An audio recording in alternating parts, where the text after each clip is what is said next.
नमस्कार, मैं हूं मयूरिका और आप देख रहे हैं वीएनएम टीवी। वीएनएम टीवी के बुलेटिन में सभी व्यूअर्स का स्वागत है। देश, दुनिया और शहर जिलों की खबरों के साथ हम फिर एक बार हाजिर है। नजर सबसे पहले वीएनएम हेडलाइंस पर।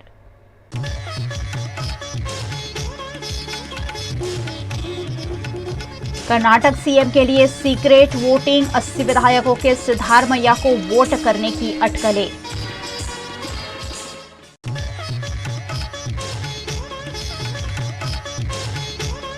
पाकिस्तान में इमरान खान की रिहाई के खिलाफ प्रदर्शन, बुशरा बीबी की गिरफ्तारी पर लगी रोक।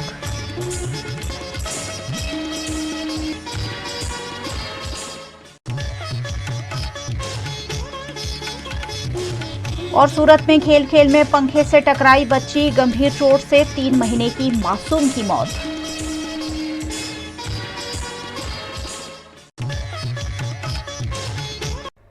कांग्रेस ने कर्नाटक स्पष्ट बहुमत से जीत तो लिया है, लेकिन मुख्यमंत्री किसे बनाना, इस पर पेच फंसा हुआ है। सिद्धारमैया या डीके शिवकुमार, उस पर फैसला लिया जाना अभी भी बाकी है। कर्नाटक में मुख्यमंत्री चुनने के लिए जोड़ तोड़ तेज हो गई है। कांग्रेस लीडर बीके हरिप्रसाद ने इस पर बताया कि सीक्रेट बैलेट वोटिंग भी हुई है। उन्होंने कहा कि विधायकों की राय हाईकमान को भेज दी गई है। अब खड़गे दिल्ली में सोनिया गांधी और राहुल गांधी से बातचीत कर मुख्यमंत्री पर फैसला लेंगे। सिद्धारमैया भी दिल्ली रवाना होंगे। डीके के दिल्ली जाने पर अभी संशय है। आज उनका जन्मदिन है। डीके समर्थकों से मिलने के बाद मीडिया से भी मिले। उन्होंने कहा कि आज मेरा जन्मदिन है, कार्यकर्ता घर पर मिलने आ रहे हैं, पूजा पाठ भी है। अभी दिल्ली जाने पर कोई फैसला नहीं किया गया है। हाईकमान पर फैसला छोड़ दिया है। मुझे जो काम सौंपा गया था वो मैंने पूरा कर दिया है। मुझे नहीं पता जन्मदिन पर हाईकमान मुझे क्या तोहफा देगा। कर्नाटक के लोग पहले ही हमें नंबर दे चुके हैं। वहीं मीडिया रिपोर्ट्स में कांग्रेस सूत्रों के हवाले से दावा किया जा रहा है कि विधायक दल की मीटिंग में जो सीक्रेट बैलेट वोटिंग हुई है उसमें 80 विधायकों ने सिद्धारमैया का सपोर्ट किया है। पंजाब की संगरूर कोर्ट ने कांग्रेस के राष्ट्रीय अध्यक्ष मल्लिकार्जुन खड़गे को 100 करोड़ के मानहानि के एक मामले में समन जारी किया गया है।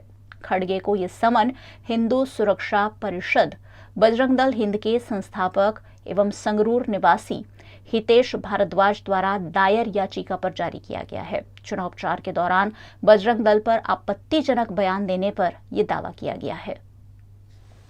पड़ोसी मुल्क पाकिस्तान में इमरान खान के बाद इमरान खान की पत्नी की गिरफ्तारी की अटकलें भी लगाई जा रही थी, लेकिन उन्हें कोर्ट ने 23 मई तक की राहत दी है।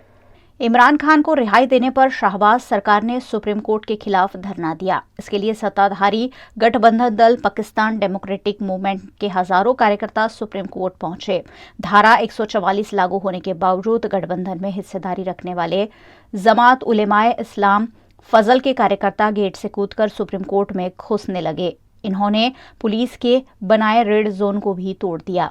वहीं डिफेंस मिनिस्टर ख्वाजा मोहम्मद आसिफ पाकिस्तान की नेशनल असेंबली में सुप्रीम कोर्ट पर जमकर बरसे। उन्होंने कहा कि पहले सुनते थे कि पर्चे लीक होते हैं, अब सुनते हैं कि सुप्रीम कोर्ट के फैसले भी लीक होते हैं। आप इंसाफ के लिए बैठे हैं, किसी की मदद के लिए नहीं। डिफेंस मिनिस्टर ने इमरान को रिहा करने वाले 3 जजों के बारे में कहा कि सारी बेंचों पर यही 3 मस्खरे बैठे मिलते हैं। सूरत में 3 महीने की छोटी सी मासूम जोया को हवा में उछालकर लाड़ करना बच्ची के लिए मौत की वजह बन गया। गुजरात के सूरत की लिंबायत में एक अजीबोगरीब मामला सामने आया है, जिसमें पिता का प्यार बच्ची के लिए मौत की सजा बन गया। बच्चों को हवा में उछालकर खेलने की कई लोगों को आदत होती है और यही आदत बच्ची की चोट का कारण बन गई।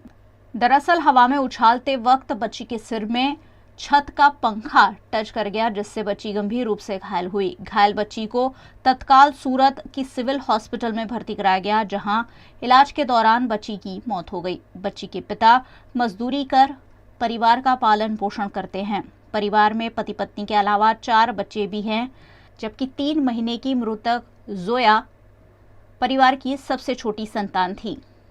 पंखा लग गया था ऊपर फैन, उसका पग लग गया था पग लगते से ही मैं इसको मेडिकल कॉलेज लेके गया। मेडिकल कॉलेज ले गया, वहाँ पे लोग देखे, थोड़ा बहुत इंग्लिश ट्रीटमेंट करे हल्का, और बोलने लगा इसका MRI करना पड़ेगा।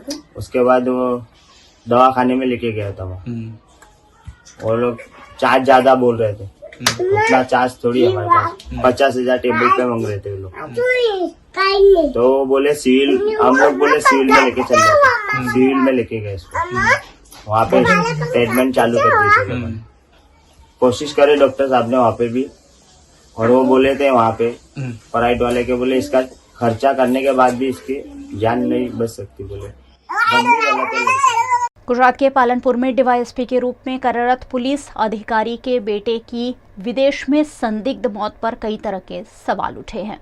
भावनगर निकट के सितसर गांव के निवासी और पालनपुर में डीवाईएसपी के रूप में कार्यरत रमेश डाखरा का बेटा न्यूयॉर्क यूनिवर्सिटी में पढ़ाई करता है। आयुष 5 मई को यूनिवर्सिटी गया था और तब से मिसिंग था। 2 दिनों के बाद टोरंटो निकट के एक ब्रिज के नीचे से आयुष का शव बरामद हुआ है। आयुष का शव बरामद होने से परिवार सकते में आ गया है। आयुष पटेल को कंप्यूटर इंजीनियर की पढ़ाई के लिए 4.5 साल पहले कनाडा भेजा गया था। विदेश में आयुष की संदिग्ध मौत से परिवार सकते में आ गया है। आयुष के शव को भारत सरकार और BAPS संस्था के सहयोग से भावनगर लाया गया और उसके अंतिम संस्कार किए गए। आयुष के फैमिली में आयुष के पापा, उसके मम्मी, उसके छोटे भाई और उसका रमेश भाई के मम्मी, वो 5 लोग थे। मौत की वजह अभी तक सामने नहीं आया और हम उसमें डीप में भी नहीं गए। इसलिए नहीं गए कि डेड बॉडी पहले यहाँ लाने का हमारा मकसद पहला था और वहाँ 3-4 बात सामने आ रही है।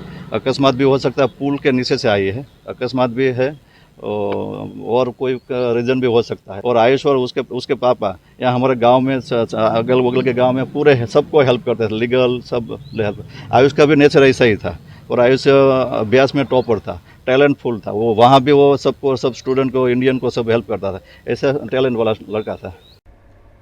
गुजरात की देवभूमि द्वारका में यमन के सकला पोर्ट पर सलाया के जहाज में भीषण आग लगने की घटना सामने आई है। गुजरात की देवभूमि द्वारका में बड़े जहाज में आग लगने की दुर्घटना सामने आई। सुल्ताने ओलिया नामक 1100 टन के प्रचंड जहाज में आग लग जाने से अफरा तफरी देखी गई। यमन के मकला पोर्ट में सलाया के जहाज में किसी वजह से अचानक आग लग गई। जनरल कार्गो भरकर दुबई से यमन के मकला पोर्ट पर यह जहाज रवाना हुआ था। माल सामान के साथ जहाज बीच समुंदर जलकर खाक हो गया है। अच्छी बात यह रही कि जहाज में सवार सभी लोग सुरक्षित रूप से बाहर निकलने में सफल रहे। दुर्घटना में कोई हताहत नहीं हुआ है, लेकिन करोड़ों रुपयों का नुकसान जरूर हुआ है। वीएनआर बुलेटिन में वक्त है एक छोटे से ब्रेक का। बने रहिए हमारे साथ। ब्रेक के उस पार भी खबरों का सिलसिला लगातार जारी रहेगा। देखते रहिए वीएनआर। शादी बाय मैरियट यानी आपके लिए everlasting memories, special hospitality, service and best care. Yes, Fairfield by Marriott Vadodara के शादी बाय मैरियट में perfect venue, beautiful ambience, central location और कोर्स डिलीशियस मेन्यू, सब कुछ मिलेगा एक ही जगह। And yes, everlasting happiness too. So step into your fairy tale and contact Shadi specialist of Fairfield by Marriott Vadodara on 63588 71014.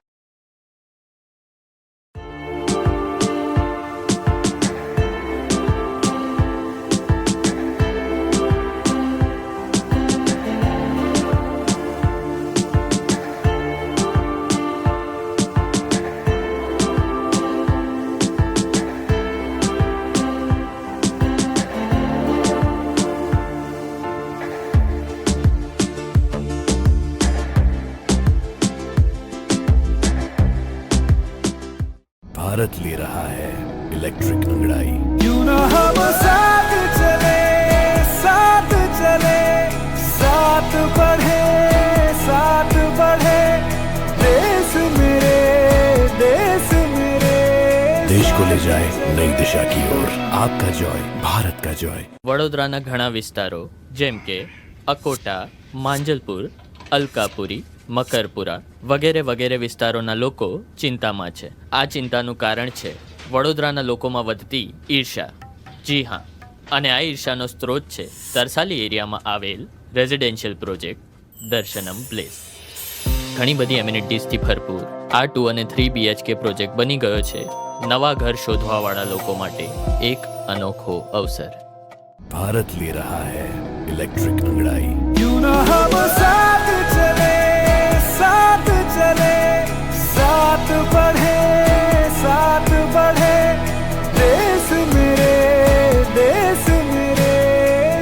ले जाए नई दिशा की ओर। आपका जॉय, भारत का जॉय।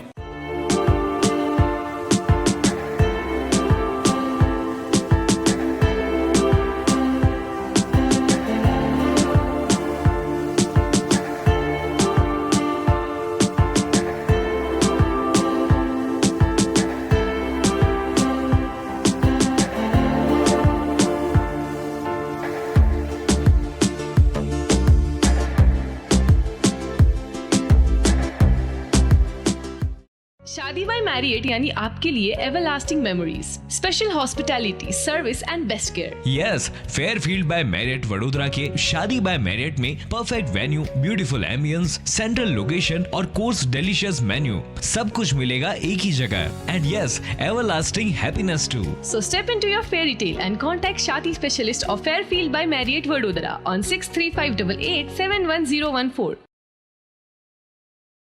अमेरिका के राजदूत बनने के बाद एरिक गार्सेटी पहली बार भारत दौरे पर आए और यहां उन्होंने भारतीय संस्कृति के साथ साथ गांधी जी के जीवन दर्शन को भी नजदीक से देखा।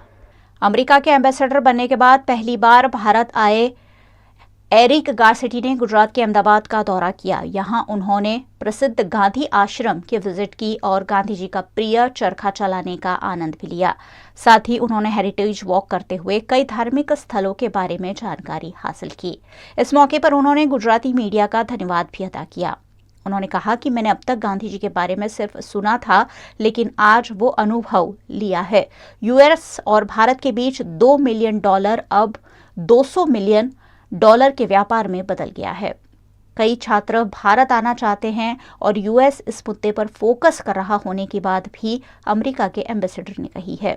भारत और अमेरिका की दोस्ती सभी पड़ोसी देशों के साथ आर्थिक, डिफेंस विकास, स्पेस टेक्नोलॉजी समेत की कई प्रगति को दर्शाता है। अमेरिका की प्रगति में भारतीयों का अहम योगदान होने की बात भी इस मौके पर एरिक गार्सेटी ने कही। गुजरात के महानगर सूरत की सिविल हॉस्पिटल में सैकड़ों कर्मचारी आज रामधुन करते हुए देखने मिले। क्या थी वजह, आइए जानते हैं। गुजरात के सूरत की सिविल हॉस्पिटल फिर चर्चा में आ गई है। यहां निचले वर्ग के कर्मचारियों ने वेतन मामले हंगामा करते हुए अपनी मांगों को प्रबंधन तक पहुंचाया। सिविल अस्पताल के निचले वर्ग के कर्मचारियों ने वेतन बढ़ोतरी की मांग के साथ धरना प्रदर्शन किया। पिछले कई समय से अस्पताल के निचले वर्ग के कर्मचारी वेतन बढ़ोतरी की मांग कर रहे हैं, लेकिन प्रबंधन उनकी एक नहीं सुन रहा है। ऐसे में वेतन बढ़ोतरी की मांग को लेकर इन कर्मचारियों ने हड़ताल कर दी। रामधुन करते हुए कर्मचारियों ने विरोध प्रदर्शित किया। हमारा पगार माटे बेसेला से आमे लोगों 6 महीना पहला भी हड़ताल करी અને पहले भी हड़ताल करी होती। आ लोगों कहता હતા તમારા પગાર ઉપરથી આવશે, તમને આપવામાં આવશે। હા, પછી આ લોકોને કંઈ આપવું જ ન પે। અમને 12,000 પગાર આપેલું છે। હા, આટલે અમારી માંગ છે। અમારા જો પગાર ઉપરથી આવેલા છે તે જ અમને જોઈએ। 500-600 કર્મચારી છે અમારે। સગારને જે આપેલા છે અમને એ જ અમને જીઆર બતાડો અને એમાં અમારે પગાર એ કરો એ લોકોને। અમે વિરોધ કરવા બેહેલા, અમારી જે માંગ હતી એ પૂરી કરી મૂકેલી છે સરકારને, અમને નહીં મળી એ કારણે તે અમે બેસેલા છે। અમારો પગાર વધીને આવ્યો છે, ઉપરથી પેપરમાં એનામાં જાહેર થયેલું છે, મોદીને આપ્યું છે, તો પછી અમને કેમ નહીં આપતા એમ। બહુ ઘણા વર્ષોથી રજૂઆત કરતા છે। અમે 6 મહિના પહેલાં કીધું હતું આ લોકોને ઉપરથી જો આવશે તો અમે તમને આપશે, તો અમને ઉપરથી આવ્યો છે તો નહીં આપ્યું એમ। અમારા પગાર વધીને આવેલો છે પણ આ લોકો કંઈ અમને વધારીને આપેલા નથી, એટલે બહેલા છે। गुजरात के वडोदरा शहर में ज्यादातर ट्रैफिक सर्कल पर ट्रैफिक लाइट्स देखने मिलते हैं, लेकिन एयरपोर्ट सर्कल पर ट्रैफिक सिग्नल नहीं लगे होने की वजह से यहां ट्रैफिक जैम होता है। यह है वडोदरा का एयरपोर्ट सर्कल। यहीं से एयरपोर्ट आने जाने वाले लोग और साथ ही सैकड़ों हजारों की संख्या में वाहन चालक रोज गुजरते हैं, लेकिन यहाँ ट्रैफिक की समस्या हमेशा देखने मिलती है, जिसकी वजह है यहाँ ट्रैफिक सिग्नल नहीं होना। यहाँ सीसीटीवी कैमरे तो लगे हुए देखने मिल जाते हैं, लेकिन ट्रैफिक सिग्नल नहीं है। स्मार्ट सिटी कहे जाते वडोदरा शहर में ट्रैफिक सिग्नल लाइट के बिना ही ट्रैफिक के कर्मचारियों को ट्रैफिक कंट्रोल करना होता है और ऐसे में ट्रैफिक जैम की समस्या पीक आवर्स में काफ़ी बढ़ जाती है, जिससे वाहन चालक परेशान होते हैं। ट्रैफिक सिग्नल हो ना समस्या ना नड़े કમ્પ્લીટલી ફોલો કરે, બધા ટ્રાફિક સિગ્નલ ફોલો કરે, ટ્રાફિક ના રહે અને આ જે બધા પોલીસવાળા છે ને એમની બી જરૂર ના રહે, પબ્લિક ડાયરેક્ટ ટ્રાફિક સિગ્નલ જ ફોલો કરે, આ બધું ટ્રાફિકનો પ્રોબ્લેમ આટલું બધું ના આવે. ગરમી છે, ગરમી તમે જુઓ, અમારે સ્કૂલ કોલેજ જવાનું હોય, અમારે કેટલું બધું લેટ થઈ જાય ને અમે લોકોને ક્લાસમાં. તો થોડુંક સ્માર્ટ સિટી છે, સ્માર્ટ તરીકે કામ કરીએ તો બહુ સારી વાત છે. પબ્લિક પણ એને ફોલો करे, गवर्नमेंट પણ ફોલો કરે તો બધાનો વિકાસ થાય. गुजरात के वडोदरा शहर में सबसे लंबा फ्लाईओवर ब्रिज सालों से निर्माण हो रहा था, जिस पर लगातार सवाल उठ रहे थे. सवालों के बाद ब्रिज का लोकार्पण तो कर दिया गया, लेकिन अब कई महीनों तक इसकी कार्यवाही जारी रहने पर भी सवाल उठ रहे हैं. गुजरात के वडोदरा के सबसे लंबे फ्लाईओवर ब्रिज के लोकार्पण को 4.5 महीने हो गए हैं, लेकिन अब तक ब्रिज की कार्यवाही पूरी होने का नाम नहीं ले रही है. सप्ताह में 2-3 दिन ब्रिज को किसी न किसी काम के चलते बंद कर दिया जाता है, जिससे वाहन चालकों को दिक्कतों का सामना करना पड़ता है. 222 करोड़ की लागत से वडोदरा के गेंडा सर्कल से मनीषा चौकड़ी तक गुजरात के सबसे लंबे फ्लाईओवर का निर्माण किया गया है, जिसका लोकार्पण 25 दिसंबर को किया गया था, लेकिन अभी भी इस ब्रिज में कोई न कोई काम चालू ही रहता है. फिलहाल रॉकस्टार सर्कल निकट जल आपूर्ति विभाग का काम चल रहा है. ऐसे में लोगों को परेशानी होती है. 6 जून तक ब्रिज पर लिक्विड सिलकोट का काम भी चलेगा, जिससे भी वाहन चालकों को परेशानी आ सकती है. इस मामले स्थायी समिति के अध्यक्ष डॉक्टर हितेंद्र पटेल ने अपनी प्रतिक्रिया दी है. लोगों की सहूलत के लिए जिस प्रकार से यह सरकार, ये कॉरपोरेशन काम करती है, उसमें ऊपर का जो हिस्सा था वो बिल्कुल रेडी था. तो उसी हिसाब से सुशासन सप्ताह के दिन पे हमने लोगों को अवर जवर के लिए, ट्रैफिक का सुधार के लिए, ईंधन का बचाव के लिए, समय का बचाव के लिए, जिस प्रकार से पहले यही रास्ता गेंडा सर्कल से मनीषा चौकड़ी जाने के लिए 25 से 30 मिनट होता था, तो अभी 5 से 7 मिनट में कम होके पूरा लोगों का सफ़र तय किया है. और जिस प्रकार से छोटे मोटे काम बाकी है, नीचे का कलर काम है या सिलकोट का काम है, वो फिनिशिंग के स्टेज पे है, कगार पे है. रेलिंग भी हो रही है, फेंसिंग भी हो रहा है, पार्किंग की सुविधा भी तय हो रही है. तो उसी हिसाब से अभी काम चलता है. पर हफ्ते में 2 बार काम चल रहा है सर. आने जाने के लिए रास्ता बंद कर देते हैं, इसकी वजह से लोगों को परेशानी. दूसरा भी प्रावधान है, ऊपर से भी जा सकते हैं. तो उसी हिसाब से 2 पोर्शन में काम चालू है. 100 मीटर का पेच लेके हम जो पुराने काम है वो तय कर रहे हैं. गुजरात के वडोदरा में एक जमीन मामले, एक बिल्डर द्वारा दूसरे बिल्डर की सरकारी कार्यालय में ही पिटाई का मामला सामने आया है. वडोदरा के अलकापुरी के गौतम नगर के निवासी दीपक अंबानी बिल्डिंग कंस्ट्रक्शन के साथ जुड़े हुए हैं. दीपक अंबानी के साथ वडोदरा के ही एक बिल्डर आशीष पटेल द्वारा केंद्र नगर सोसाइटी में किए गए अवैध निर्माण को लेकर कॉरपोरेशन के कार्यालय में ही मारपीट की गई, जिसकी शिकायत दीपक अंबानी ने नवापुरा पुलिस थाने में दर्ज कराई है. કે એક આશીષ પટેલ કરીને છે, જે સરદાર એસ્ટેટ 4 રસ્તા ઉપર તુલસી ફાઈબર ફેક્ટરી છે, જે આખી ગેરકાયદેસર બાંધકામ કરેલી છે અને એનું એક મકાન બાંધેલું છે, એ ગેરકાયદેસર છે. એ બેની વિરુદ્ધ આપણે કોર્પોરેશનમાં અરજી કરી હતી કે આ 2 ગેરકાયદેસર બાંધકામ છે એની તોડવું એવું. હવે એ અરજી 2 વર્ષથી મારો પ્રોસિજર ચાલુ હતો. એની તપાસ માટે હું વડોદરા મહાનગર સેવા સદન ટાઉન પ્લાનિંગ ડિપાર્ટમેન્ટમાં ત્યાં તપાસ કરવા ગયો કે ભાઈ આ મેં અરજી આટલા સમયથી આપી છે તો એનું શું થયું આમ. તો તે સમયે એમના એક આર્કિટેક્ટ છે ધર્મેશભાઈ પટેલ કરીને, એમને એવું કીધું કે ભાઈ બોલાવી લો એમને અને શું પ્રોબ્લેમ છે નિકાલ કરો એમ જે છે. હવે એમને ધર્મેશભાઈ એમને રિંગ કરીને બોલાવ્યા. ત્યાં ટાઉન પ્લાનિંગ ડિપાર્ટમેન્ટમાં પ્રજાપતિ સાહેબ કરીને છે ડેપ્યુટી ટોડી, એમની કેબિનમાં ડિસ્કસ ચાલતી હતી. એ અરસાની અંદર એ ભાઈ ઉગ્ર થઈ અને મને એવું કહેવામાં આવ્યું કે જમીન વિરુદ્ધ મારી ફરિયાદ કરી છે, એક જમીન વિરુદ્ધ ફરિયાદ કરી છે, એ કોર્પોરેશનમાં અરજી કરી છે, એ બધી પાછી ખેંચી લો. તો મેં કીધું એ રીતના નહીં ખેંચવામાં આવે, તમે તમારી રીતનું, હું ન્યાય માટે લડું છું ને હું લડવાનો છું. કારણ કે જે જમીનની અરજી પાછી ખેંચવી છે, જે પોલીસ કમિશનર સાહેબને મેં અરજી કરી છે 2 વર્ષ પહેલાં, એની તપાસ ચાલુ છે ક્રાઇમ બ્રાન્ચમાં. એ અરજી જે પોલીસ ચોકીમાં કરેલી છે, એ અરજીમાં એવું છે કે હું રજિસ્ટર બાનાખત કરીને એક જમીન પરચેસ કરી છે, એના બધા સરકારી પ્રોસિજર બાકી છે જે જમીન માલિકે કરવાના હતા. એ જમીનના મારા 1.5 કરોડ રૂપિયા પેમેન્ટ આપેલું છે.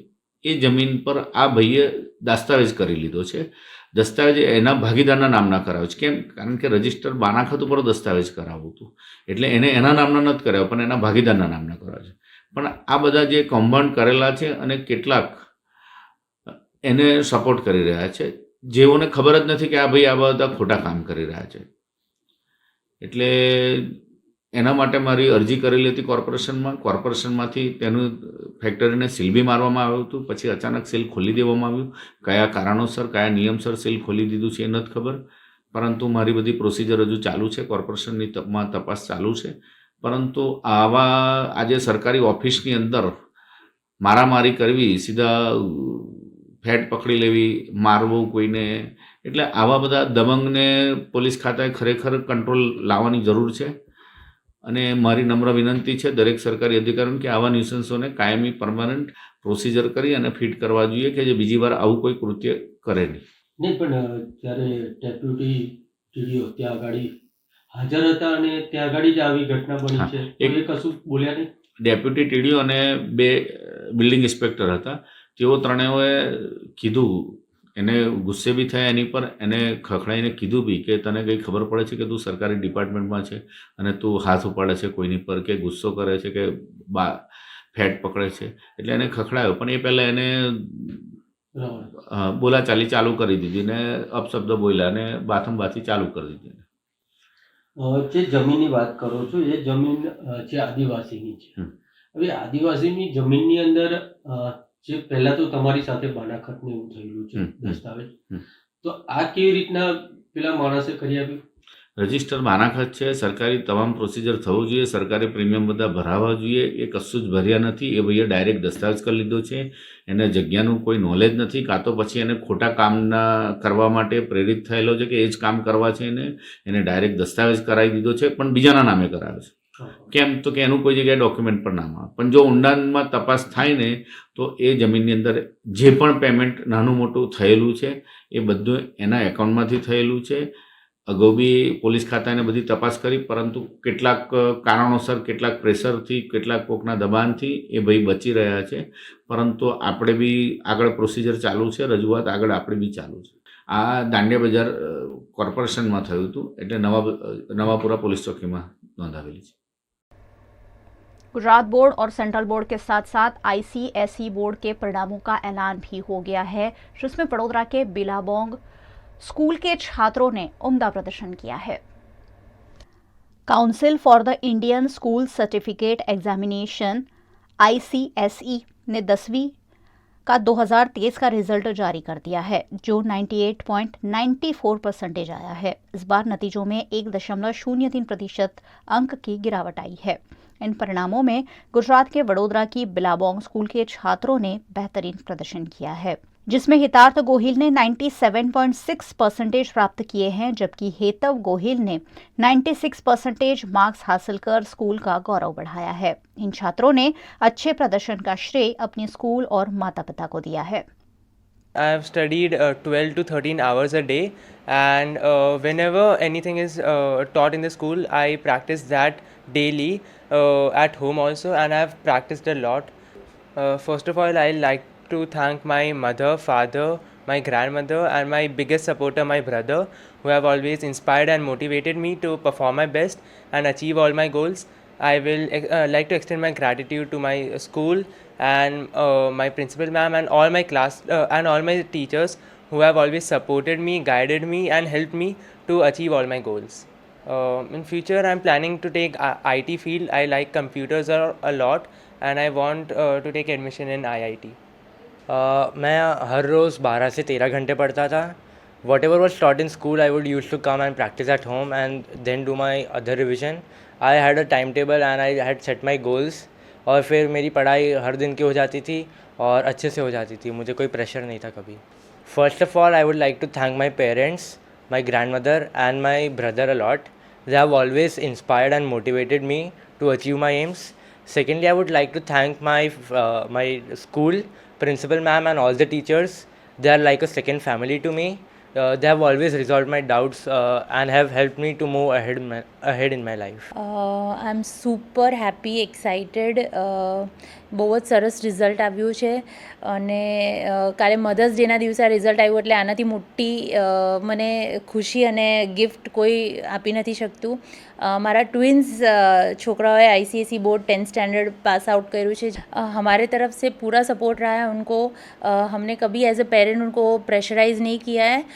वो खुद से ही पढ़ते थे, उनका पहले से ही फोकस था और डिटर्मिनेशन था, तो हमें ज़्यादा बोलने की ज़रूरत नहीं पड़ती थी, पर वो लोग खुद से ही मेहनत करते थे. અમારા બેવ છોકરાઓ શરૂઆતથી જ બિલાબોંગ હાઈ ઇન્ટરનેશનલ સ્કૂલ જોડે સ્ટડી કરી રહ્યા છે, નર્સરીથી 10th સ્ટાન્ડર્ડ સુધી, અને અમે લોકો સ્કૂલથી અને એમના રિઝલ્ટથી ખૂબ જ સેટિસ્ફાઈડ છીએ. અમે પહેલેથી એમને એવી રીતે કેળવ્યા હતા કે ભણવા માટે સેલ્ફ મોટિવેટેડ રહેવાનું અને એકબીજાને જ્યાં જરૂર પડે ત્યાં હેલ્પ કરવાનું, કારણ કે એ લોકોએ શરૂઆતથી જ કોઈ ટ્યુશન ઉપર ડિપેન્ડન્ટ નહોતા અને શરૂઆતથી સ્કૂલનો જ કરિક્યુલમ એવી રીતે હતો કે એ લોકો સેલ્ફ સ્ટડી કરીને પણ જો રોજે રોજની પોતાની પ્રેક્ટિસ કરે તો સારા એવા સ્કોર કરી શકે માર્ક્સ. એટલે એ લોકોના માટે ઉલટાનો એક પ્લસ પોઈન્ટ હતો. અમે એમને એવું શીખવાડ્યું હતું કે તમે એકબીજાને હેલ્પ કરી અને લાઈફમાં અને સ્ટડીમાં કેવી રીતે સપોર્ટિવ બની અને આગળ વધી શકાય. શરૂઆતમાં તો છોકરાઓ નર્સરીમાં જ્યારે અમે એડમિશન લીધું ત્યારે ખૂબ જ નાના હતા. અમે 2-4 બીજી સ્કૂલો પણ જોઈ હતી, પણ જ્યારે અમે આ સ્કૂલમાં આવ્યા તો અત્યારે જે પ્રિન્સિપલ મેડમ છે પ્રીતિ મેડમ, તો એ વખતે પણ એ જ મેડમ પ્રિન્સિપલ મેડમ હતા. એમને આ જે ઇન્ટરનેશનલ સ્કૂલનો જે કોન્સેપ્ટ છે અમને સમજાવ્યો હતો અને અમે ઘણા કોન્ફિડન્ટ હતા કે આ સ્કૂલમાં અમારું બાળક ભણશે અને બેઉ બાળકો આગળ જતાં ખૂબ સારો એવો સક્સેસ મેળવશે. તો એટલા માટે અમે શરૂઆતથી જ શું છે કે એમને આ સ્કૂલમાં રાખ્યા હતા અને એ લોકોને ભણતરમાં સ્કૂલે બહુ જ સારો એવો સપોર્ટ આપ્યો છે. इस मौके पर स्कूल प्रबंधन द्वारा भी छात्रों को शुभकामनाएं देते हुए अभिनंदन दिए गए. कल ICSE और ISC का 10वीं का और 12वीं का रिज़ल्ट आया था. ये रिज़ल्ट बहुत अच्छा रहा है बिलाबोंग हाई इंटरनेशनल स्कूल के लिए. ये मेरा 13वां बैच था 10वीं का और 12वीं का 9th बैच था. तो 10वीं में मेरा जो बच्चा है हितार्थ गोहिल, वो फर्स्ट आया है स्कूल में भी और सिटी में भी 97.6% से. और मेरे 5 बच्चों को 100 में से 100 मिले हैं 10वीं में. तो काफ़ी अच्छा रिज़ल्ट रहा है बच्चों का और ओवरऑल परफॉर्मेंस भी बहुत अच्छा रहा है.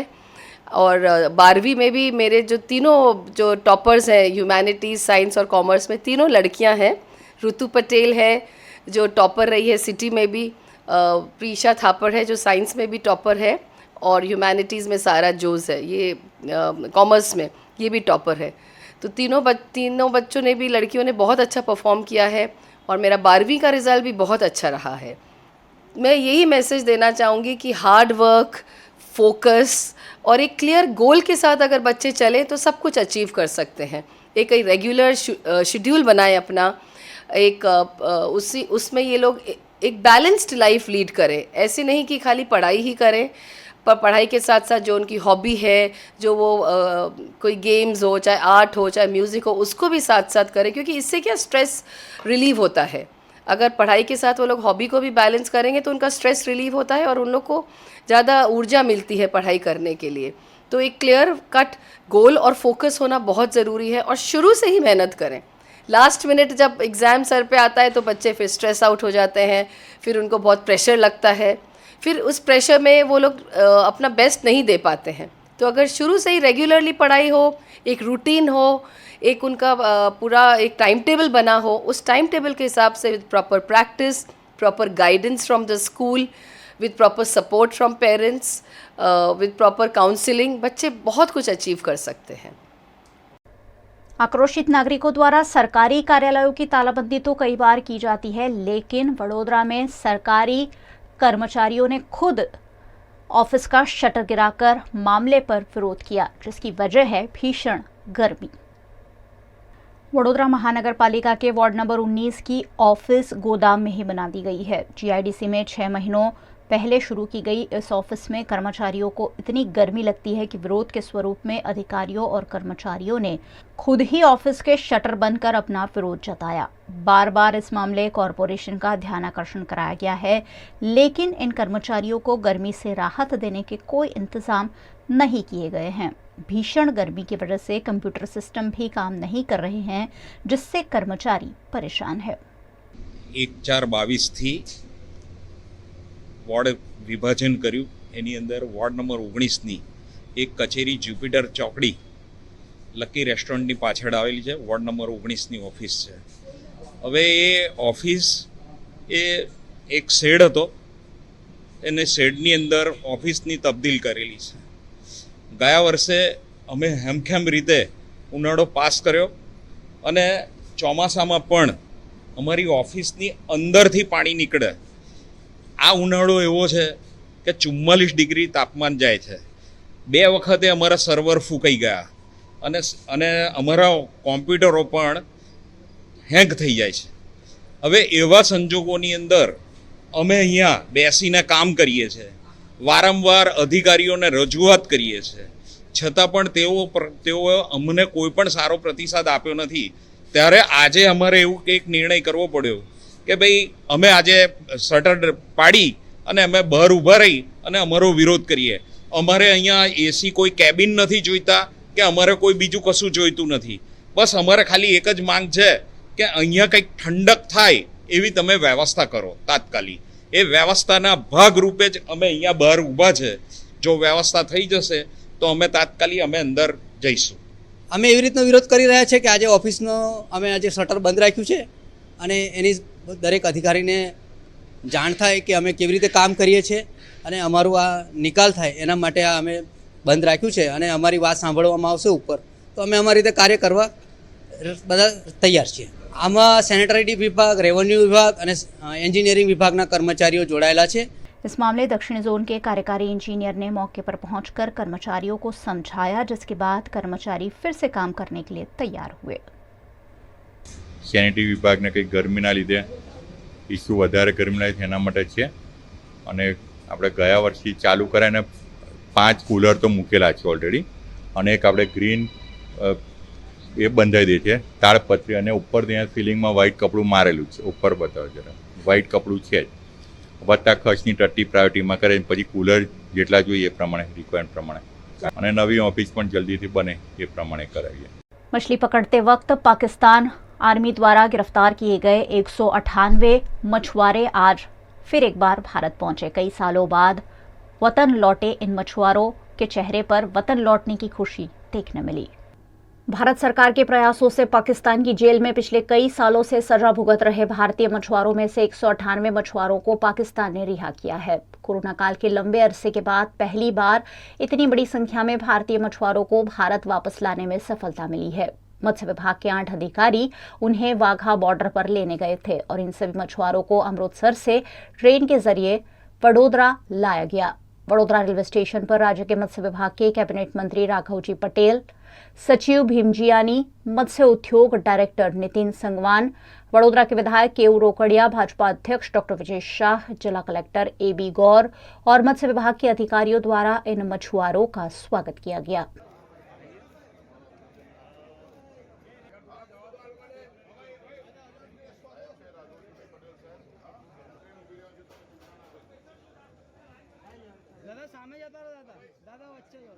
भारतीय मछुआरों को भारत और पाकिस्तान बॉर्डर के आसपास मछली पकड़ते वक्त बॉर्डर क्रॉस करने पर पकड़कर पाकिस्तान की जेल में डाल दिया जाता है।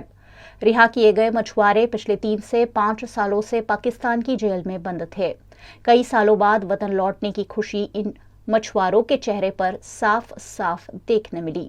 हमें तो ये वतन के कहना चाहिए कि हमारा बाल बच्चे में हम 4-4, 5-5 साल से इधर था, वो लोग हमारे कोई मौत का कोई खत नहीं आ रहा था, कोई समाचार नहीं आ रहा था, इसलिए तो आज बहुत खुश है। कारण कि हमारे 4-4, 5-5 साल जेल में रिहा हुआ था, आज हमको रिहा मिली ने तो आज हम बहुत खुश है। समुद्र में मछली का धंधा कर रहा था, आज 1 साल से थोड़ा कर रहा था, हम आखिर ज़िंदगी पहले से ही मछली का धंधा कर रहा था। और मछली में वो लोग बॉर्डर किसी जगह पे आ जाते हैं, वो लोग रात को उठा लेते हैं रात को उठा लेते हैं और ये अंदर ले जाके पूर देते हैं जेल में। और पाकिस्तान की जेल तो बहुत ओली होती है ना, इसमें क्या दिवस निकलेगा। 5 साल गुजारा इधर, अभी हमारा रिलीज का बारे में अभी आया तो हम खुश हो गया। हरेक भाई ने सरकार तरफ थी 9-9 हज़ार हर महीने मुआवजो मिले से, पण अमने एवा अमे 35-40 जना एवा छे कि अमने अमारा सरकार तरफथी के कोई तरफथी अमने मदद नहीं मळती, तो सरकार तरफथी अमने मदद मळे छे एवुं अमने जाण खबर छे। હું રજૂઆત એમ કરવા માંગુ છું કે જે સરકારમાંથી પૈસા બધીને મળે છે એ મને મળ્યા નથી। કયા પૈસા નથી મળ્યા? જે સરકારમાંથી જે અમે પકડાઈ આવીએ સરકારમાંથી અમને પૈસા મળવાના હોય છે એ મને મળ્યા નથી। ઘણા એવા માણસો છે એને મળતા નથી પૈસા। તમારા પરિવારને આપે છે? હા। તમે કેટલા વખતે પૈસા નથી મળી જશે ભાઈ? 4 વર્ષ થઈ ગયા। તો શું કીધું મંત્રી સાહેબ? મને કંઈ રેટિંગ જવાબ જ નથી મળતો, નહીં કે કોઈ એવા અધિકારીનો નંબર મળતા। તમને કેવી તો ખબર પડી કે પૈસા નથી મળતા? મેં હમણાં જ ઘરે ફોન કરીને જાણ્યું હતું। छोड़े गए 198 मछुआरों में से 184 मछुआरे गुजरात के और 14 अन्य राज्यों के हैं। वडोदरा रेलवे स्टेशन पर इन सभी को चाय नाश्ता कराने के बाद 4 बसों में उनके वतन वेरावल के लिए रवाना कर दिया गया, जिसकी खुशी मछुआरों के चेहरे पर देखने मिली। इस मौके पर राज्य सरकार के मत्स्य उद्योग मंत्री राघवजी पटेल ने सरकार के इन प्रयासों की सराहना की।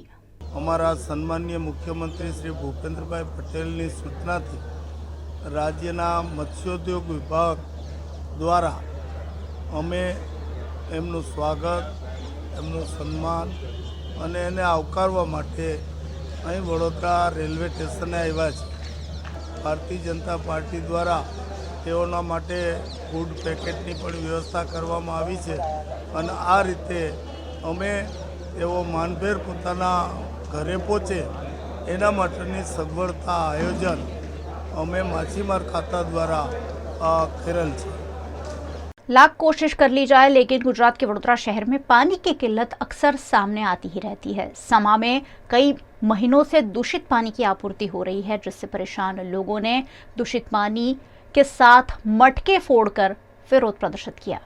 गुजरात के वडोदरा शहर में एक भी दिन ऐसा नहीं होता है जब पानी की किल्लत सामने नहीं आती है। इन दिनों भीषण गर्मी चल रही है और इसी बीच समा इलाके में सुचारू जल आपूर्ति नहीं होने से आक्रोशित लोगों ने वार्ड ऑफिस में मटके फोड़कर अपना विरोध प्रदर्शित किया।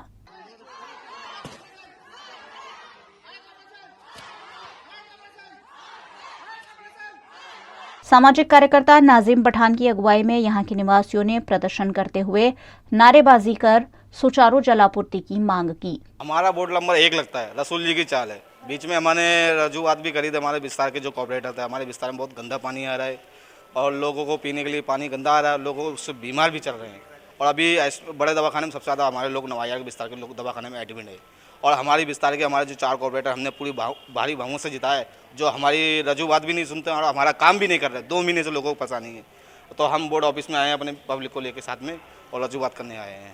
अगर हमारी मांग पूरी नहीं होती है तो मैं पूरे विस्तार को लेकर मैं भूख हड़ताल पर बैठ जाऊँगा। मैं मध्य गुजरात के सबसे बड़े सरकारी हॉस्पिटल एसएसजी में लगातार कोई ना कोई विवाद हमेशा सुर्खियों का कारण बनता है। इस बार एक वायरल वीडियो से विवाद सामने आया है, जिसमें मरीजों के लिए बनाया गया खाना कुत्ते खा रहे हैं। वडोदरा की सबसे बड़ी सरकारी हॉस्पिटल यानी सर सयाजीराव गायकवाड़ हॉस्पिटल, जहां स्वास्थ्य सुविधाएं पाने के लिए गुजरात के साथ साथ अन्य राज्यों के लोग भी आते हैं, लेकिन अस्पताल की कोई ना कोई लापरवाही हमेशा ही सुर्खियों में रहती है। ऐसा ही एक वीडियो फिर सामने आया है, जिसमें अस्पताल द्वारा मरीजों को दिए जाने वाला खाना कुत्ते खा रहे हैं। एक कुत्ता सरेआम मरीजों के वार्ड में बेरोक टोक घूमता है और मरीजों के लिए मुहैया कराए जाते भोजन में मुंह भी मारता है। ये करीबन हर रोज की घटना है, लेकिन इन कुत्तों को देखने वाला या रोकने वाला कोई नहीं है। इस मामले अस्पताल के आरएमओ से पूछे जाने पर उन्होंने भी इस तरह की घटनाएं उनके भी ध्यान में आए हुए होने की बात कहते हुए कहा कि आवश्यक दिशा निर्देश कर्मचारियों को दे दिए गए हैं। एसएसजी હોસ્પિટલનું કેમ્પસ આખું મોટું છે અને એમાં શ્વાનની અવર જવર રહેતી હોય છે અને તકેદારી પણ અમે રાખતા હોઈએ, પણ ક્યાંક છે તે નજર ચૂકથી કોઈ અમુક એરિયામાં જતા રહેતા હોય ત્યારે આવું બનતું હોય છે। છતાં બધાને ઇન્સ્ટ્રક્શન આપીએ છીએ। એમાં છે તે સિક્યુરિટીવાળા હોય તો સિક્યુરિટીવાળા હોય, અમારો સ્ટાફ હોય, અમારો વર્ગ 4 હોય, નર્સિંગ હોય, જેની ધ્યાન પર આવે મારા રાઉન્ડ દરમિયાન પણ મારા ધ્યાન પર આવેલ છે, એટલે જે તે વખતે ઇન્સ્ટ્રક્શન આપેલી છે અને અત્યારે આવી ઇન્સ્ટ્રક્શન આપતા રહેતા હોય છે, પણ છતાંય આવો દુઃખદ ઇન્સિડન્સ ક્યાંક બની જતો હોય છે અને તમામને આવી ઇન્સ્ટ્રક્શન આપી દેવાનું કે ભાઈ આવું બનવું ના જોઈએ. જ્યારે જમવાનું હોય ભોજન તો એવામાં તો કોઈ બહુ તકેદાર રાખવાની હોય, તો એવી અમે સૂચના આપી દેવામાં આવેલી છે અને આ તો કાયમી હોય છે સૂચના, એમાં કંઈ વારંવાર કહેવાનું હોતું નથી અને જે કર્મચારીઓ ધ્યાન નહીં રાખે એને પણ કડકથી કહેવામાં આવશે. गुजरात के वडोदरा शहर में कॉरपोरेशन ने ऐतिहासिक सूरसागर तालाब के ब्यूटिफिकेशन के पीछे करोड़ों रुपए का खर्च किया है, लेकिन इन दिनों ये करोड़ों रुपए पानी में चले गए होने की बात प्रतीत हो रही है. જે સુસાગર તળાવ આવેલું છે, સુસાગર તળાવ આ ઐતિહાસિક તળાવ છે, પરંતુ હાલમાં તમે જોઈ શકો છો વડોદરા શહેર સ્માર્ટ સિટી પ્રોજેક્ટની જે વાતો થઈ રહી છે, સ્માર્ટ વડોદરા બની રહ્યું છે તેવી પણ ચર્ચા થઈ રહી છે, પરંતુ આજરોજ અમે સુસાગરની ખાસ જાત તપાસ કરતા જોવા મળ્યું કે અહીંયા ગાડી તમે જો કે ગરમીના કારણે પણ અહીંયા ગાડી કેટલીક મચ્છલીઓ મરી રહી છે કે જે જળચર જીવો મળી રહ્યા છે. સાથે સાથે કહેવાય છે કે આજુબાજુની અંદર જે ઝાડ છોડ તેમજ લોન વાવવામાં આવી છે, જે બાગ બગીચા જેવું સુંદર આયોજન કરવામાં આવ્યું છે, પરંતુ કહેવાય છે કે જે કામગીરી થવી જોઈએ એ કામગીરી થતી નથી. હાલમાં તમે જો કે વડોદરા શહેરના મેયર, કમિશનર, ચેરમેન સાથે સાથે અન્ય લોકો પણ ટૂંક સમય પહેલે સુસાગર તળાવની મુલાકાત લીધી હતી, ત્યારે પણ જે ઝાડ છોડ વાવવામાં આવ્યા હતા, પરંતુ હાલમાં તમે જોઈ શકો છો કે તમામ ઝાડ અને છોડ અને જે કહેવાય છે બાગની અંદર જે લોન વાવવામાં આવી છે, આ લોન પણ સુકાઈ ગયેલી હાલતમાં છે. એટલે વડોદરા શહેરના મેયર, કમિશનર, ચેરમેનશ્રીને એમને આપના મીડિયાના માધ્યમથી ખાસ અપીલ છે કે તાત્કાલિક ધોરણે અહીંયા ગાડી જાત તપાસ કરવામાં આવે અને જે પણ બેદરકારી કરનાર લોકો હોય તેઓની સામે एक्शन लेवामां आवे तेवी हमारी मांग है. हर वाटर बॉडी में हर साल जिस प्रकार से समर शुरू होता है, वहीं पे कई जो जलचर प्राणी है उसका कहीं न कहीं बेस से उनका मृत्यु होता है. इस बार भी सुरसागर में जिस प्रकार से ऑक्सीजन की बात करें तो ऑक्सीजन लेवल ठीक है, फिर भी जो संख्या है जलचर प्राणी की और ये जो मछली है वो भी बहुत संख्या में, तादाद में ज़्यादा है, और उसी हिसाब से एक सर्वे के आधार पे जो माहिती आई है उसमें उनका ये डेथ हुआ है. न्यू सिस्टम से, ऑर्गेनिक सिस्टम से हम वहाँ काम करने की दिशा में है और एरेसन भी वाटर का हो वही हमारा एक लक्ष्य भी है. वडोदरा के फतेहगंज में टेलर की दुकान में आग लग जाने से ग्राहकों के हजारों रुपए के सिले हुए कपड़े जलकर खाक हो गए. गुजरात में जैसे जैसे गर्मी का पारा बढ़ता जा रहा है, वैसे वैसे आग लगने की दुर्घटनाएं भी बढ़ रही है. गुजरात के वडोदरा शहर में फतेहगंज इलाके में सालों से चलने वाली लिबास टेलर की दुकान में शॉर्ट सर्किट से अचानक आग लग गई. इस दुर्घटना में दुकान में रखे हुए ग्राहकों के हजारों रुपए के कपड़े जलकर खाक हो गए. घटना की जानकारी दमकल विभाग को दी गई. दमकल विभाग ने मौके पर पहुंचकर आग पर काबू पाया, लेकिन दुकान में रखे हुए कपड़ों को बचाया नहीं जा सका. ऐसे में दुकान मालिक को काफी नुकसान हुआ है. गुजरात के पंचमहल जिला के हालोर गोधरा रोड पर स्थित प्लास्टिक के दाने बनाने वाली कंपनी में भीषण आग से मौके पर अफरा तफरी और हड़कंप देखने मिला. हालोर गोधरा रोड पर प्लास्टिक के दाने बनाने वाली कंपनी में लगी इस भीषण आग से हड़कंप देखा गया. प्लास्टिक के दाने के रॉ मटेरियल की वजह से आग ने जल्द ही बड़ा स्वरूप धारण कर लिया. आग इतनी प्रबल थी कि 4-5 किलोमीटर दूर से आग का धुआं दिखाई पड़ रहा था. घटना की जानकारी फौरन दमकल विभाग को दी गई. दमकल दस्तों ने मौके पर पहुंचकर आग पर काबू पाने के लिए घंटों तक मशक्कत की. साथ ही अगल बगल की फैक्ट्री में भी आग फैले नहीं, उसका भी ख्याल रखा गया. इस दुर्घटना के चलते हालोल कालोल के दमकल दस्तों के साथ साथ पुलिस भी मौके पर पहुंची और आग किन वजहों से लगी और कितना नुकसान हुआ है उसकी तफ्तीश में जुट गई.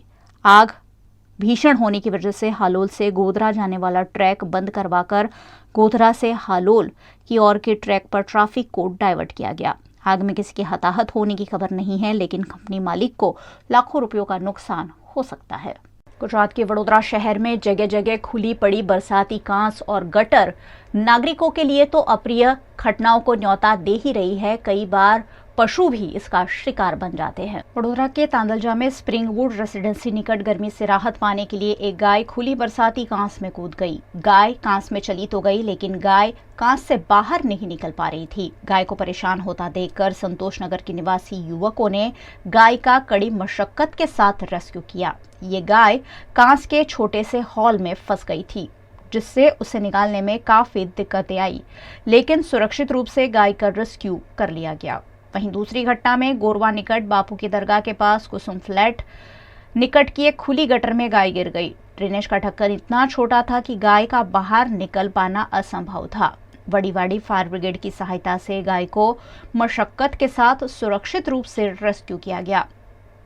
इसी तरह वडोदरा शहर में जगह जगह खुली पड़ी ड्रेनेज और बरसाती कांस रोज अप्रिय घटनाओं की गवाह बनती है, लेकिन कॉरपोरेशन इस मामले कोई ठोस कदम नहीं उठा रही है। वीएनएम न्यूज रूम से आज बस इतना ही। वीएनएम के समाचारों को आप रोज रात 9 बजे फेसबुक और यूट्यूब पर तो लाइव देखते ही है, साथ ही डेली हंट, वोडाफोन टीवी, जियो टीवी और जियो टीवी फाइबर 498 नंबर के चैनल पर वीएनएम टीवी को रोजाना 24 घंटे लाइव देखा जा सकता है। देखते रहिए वीएनएम, जुड़े रहिए वीएनएम के साथ। नमस्कार।